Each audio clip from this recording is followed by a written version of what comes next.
it's a huge honor, and I feel like every team should at least get to play on Christmas at least once.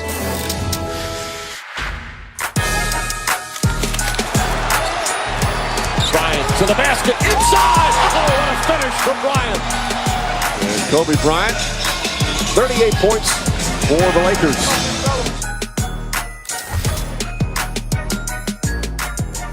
Kawhi versus the Joker. The Clippers will be looking for revenge against the Nuggets, who knocked them out of the playoffs in the bubble. This one is in Denver, 10:30 Eastern, ESPN. Stephen A., who do you have more faith in moving forward? Is it the Nuggets or the Clippers? For me, it's the Clippers. And the reason why it's the Clippers is because I think that when you talk about the Clippers going up against the Los Angeles Lakers, again, they're highly motivated. And I think they match up particularly with the acquisition of Serge Ibaka, not to beat the Lakers, but I think all of those intangibles, all of those things on the side, combined with the skill set that they have in play, I definitely think that could give the Lakers a significant run for their money. My issue with the Denver Nuggets, Max, is, believe it or not, the Joker. He is incredibly skilled. We know that he is a special talent. He's an all-star. We know he's big time. We get it. Except for when he's going up against Anthony Davis. I think that when he has to answer to Anthony Davis, I think it's a problem for him. And when you acquire Marc Gasol and then you add Montrezl Harrell as well, even though he had his way with Harrell and those boys for the Clippers last year in the conference semifinals when he averaged 24.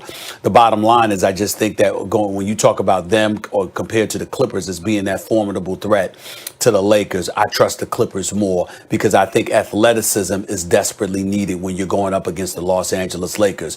Joker can play, no doubt about that, but he can't jump onto a curve. I mean, he has no hops whatsoever. You need that against Anthony Davis. He doesn't have it. And I think because he's such a focus for Denver offensively as well, he should be. When he's going up against Anthony Davis, it's a huge, huge problem for Denver to overcome. And that's my issue with that matchup. Well, look, the reason AD is better than Jokic is because AD is a superstar on both ends of the floor. But Jokic can do so many things offensively.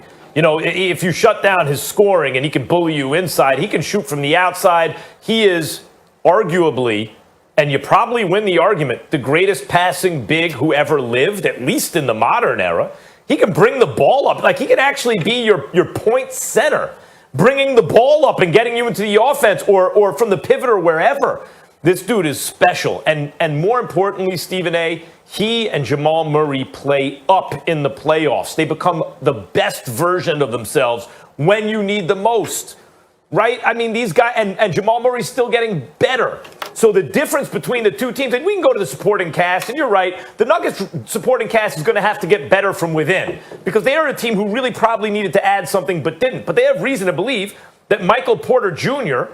will become a legitimate third scoring star to go with the other two. In the meantime, Will Barton's no slouch. He's a good NBA player, as is Paul Millsap. Like, they have guys in their starting lineup in rotation who can play. But the important thing for me is I look at the Clippers, I see their two stars. And Paul George, I hate to do this. I don't like doing this to James Harden. I especially don't like doing it to Paul George, who like I used to argue with people 4 or 5 years ago. He's better than Carmelo because he's a two-way player. And everyone was telling me I was crazy. So I really root for Paul George. But the fact is he goes away in the playoffs. Like, Carmelo was a guy who, when the moment was big, you can give him the ball and Carmelo could take you there. Paul George has not been that guy in the playoffs, period. Jokic has been, Jamal Murray has been, but only Kawhi has been on the Clippers. Now, so your number two scorer is going to be who? Lou Williams? Not that he can't do it, but that's not how it's supposed to be. They really need Paul George to be a superstar in the playoffs. I haven't seen it. I have to say, I have more faith in the Nuggets as a result. Well, listen, Paul George, I mean, listen, last year, Game 7, there's no excuse for it. Him and Kawhi Leonard. But I'm just looking at his numbers here, Max, because I wanted to look it up. In the previous 4 playoff series that Paul George was in last year, he averaged 27, 28, 24, and 28. Now, Max, he could have played better, particularly in clutch moments. I understand that. But we're talking about him like, you're talking about him like he just wet the bed every time. That, he was just a shell of himself, like he damn near scrub. scrub.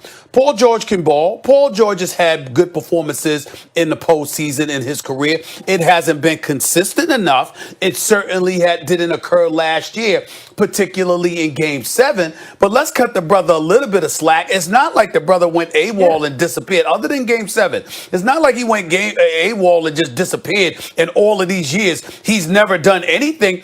Paul George has had plenty of good playoff game performances. It's just a sustained level of excellence that's required for you to get to that next level where LeBron and AD and those boys, because AD averaged 31 last year in that conference finals against the Joker. He averaged 21. AD averaged 31. Yeah, we need to see more of that from Paul George, no question. But it wasn't like Paul George was some scrub that can't show up come postseason time. I think we need to stop talking about him like that. Well, hold on. It's the same thing I say about James Harden. If you when you're falling from a very high height, you fall down, you're still pretty good. I'm not saying Paul George is a below average player, even in the playoffs. Well, that's all I'm saying. Paul George is an above average. Yeah, I got it. He's an above. Let me be very clear. Paul George in the playoffs is an above average starter. He's an above average player for a starter, which is a good player, right? I'm not saying he's not. I'm saying in the regular season, he's an above average all-star. So how's he fall? Why are you that makes you think if a dude like that plays up, that's Kawhi for a lot of his career or the last several years. In the regular season, he's not an MVP. He's an above average all-star. Playoff start, he's an MVP. Paul George needs to be that dude. That's Jamal Murray, Stephen A. Remember we were saying last couple of years, Jamal Murray's coming along, but I'm like, okay, but Jamal Murray's all-star-ish. But when they needed him most in the playoffs, that dude's an MVP. That dude elevates. Paul George doesn't. A superstar. Jamal Murray and Jokic in the playoffs, superstar. Donovan Mitchell, Kawhi, same playoff thing. Superstar, not Paul George. Okay. All right. We'll leave it there, guys. We're extremely blessed. Extremely blessed. Enjoy every moment as it comes. There's such a beautiful level to that. The layer beneath that is the purity of it all and the enjoyment of it all. That is family over everything. Family over everything. Good morning, everybody, and Merry Christmas. And as Stephen A. alluded to, 2020, an extremely challenging year.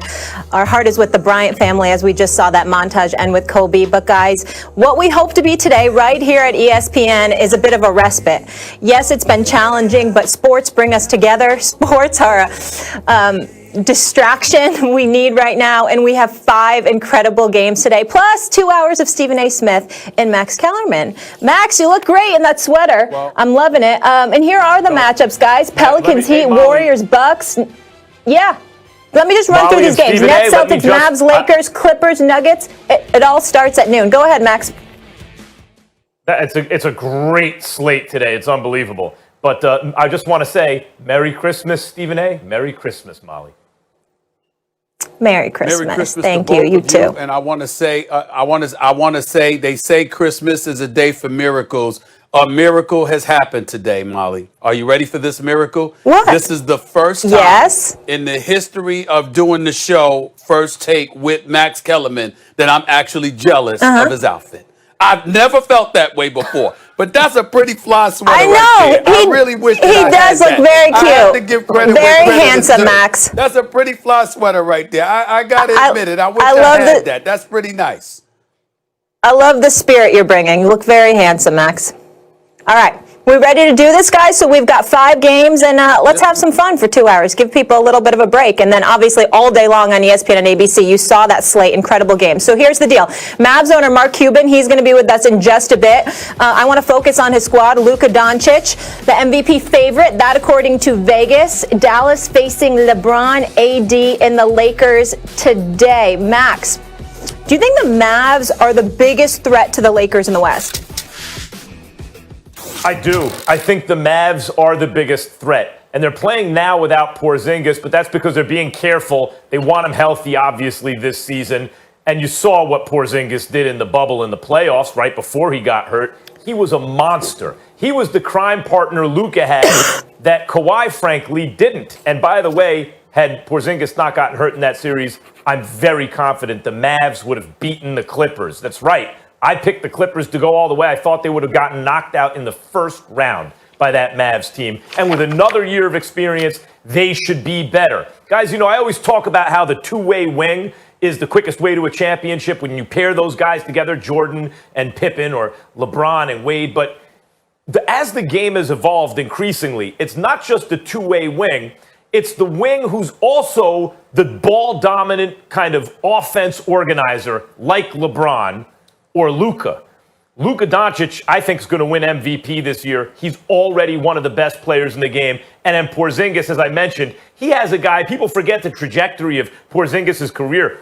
Before he got hurt, he, to me, looked like he was evolving into a potential MVP one day. They have two guys like that, and they both perform under pressure. We saw that in these playoffs. And then, guys, look at the supporting cast.